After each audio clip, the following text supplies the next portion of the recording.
Hey guys, it's Andrew from Bar Health and Fitness, and today we're talking about a kettlebell swing series that's short and sweet and a great way to get some intense functional training into your weekly fitness routine when you're tight on time. If you want to make sure that you never miss another training tip, click the link below to sign up for my mailing list. One quick note before we look at the exercise series that we're looking at today is I just wanted to mention, of course, my arm still is broken. If you missed last week's video, I did talk about it a little bit then, and you probably can't even see it because I have a black sling on a black t-shirt, but there you go.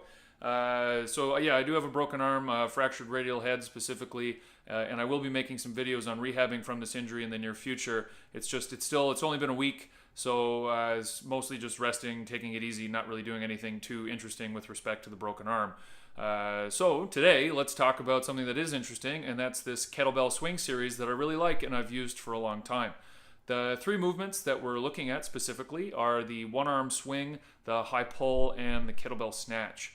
And there are two things that I really like about this circuit. One is that the mechanics of the lower body stay the same throughout, and it's really just the action of the arm that changes. And then the second thing is that it's just very easy to manipulate the total volume of the series to make progress as you get better and stronger at it. And we'll talk a little bit about that towards the end of the video. But let's start by looking at the one-arm swing. Here's the bottom position of the swing, and here's the top.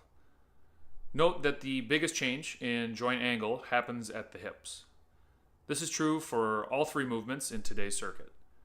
The power comes from an explosive hip extension. The knees only bend slightly. To safely and effectively generate power, drive into the ground through your heels. Throw your hips forward, but don't extend the back. At the top of the movement, you're as tall as you can be, not bent backwards. Squeeze your glutes deliberately and aggressively at the top of the movement and maintain tension through the abdominal wall. This helps protect the spine.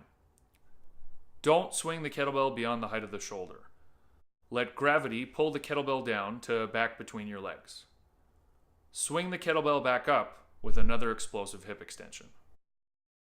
Almost everything that we reviewed with respect to the swing is true for the high pull and the snatch as well.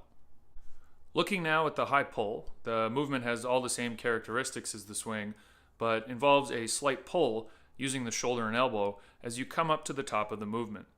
The pull is subtle, and you'll also need to push the weight forwards to ensure it falls down back between your legs. Think swing, pull, push. Swing, pull, push. Next, let's look at the kettlebell snatch, which has long been one of my favorite exercises.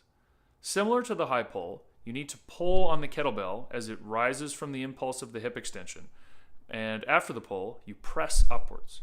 You need to loosen your grip a bit to let the kettlebell slide over your hand.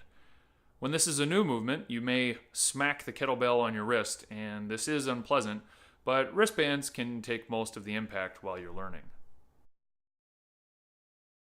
When you first start out with this circuit, try to do 5 repetitions per hand per exercise.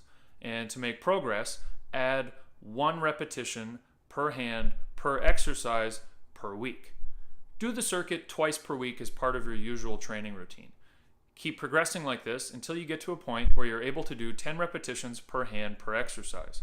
Once you achieve this milestone, either use a heavier kettlebell and regress in the number of repetitions, or move on to a different training challenge altogether. I hope you found today's video useful, and if you did, click the link below to sign up for my mailing list to make sure you never miss another training tip. And if you try the circuit out and you like it or don't like it or have a question, please leave a comment below. I'd be happy to hear from you.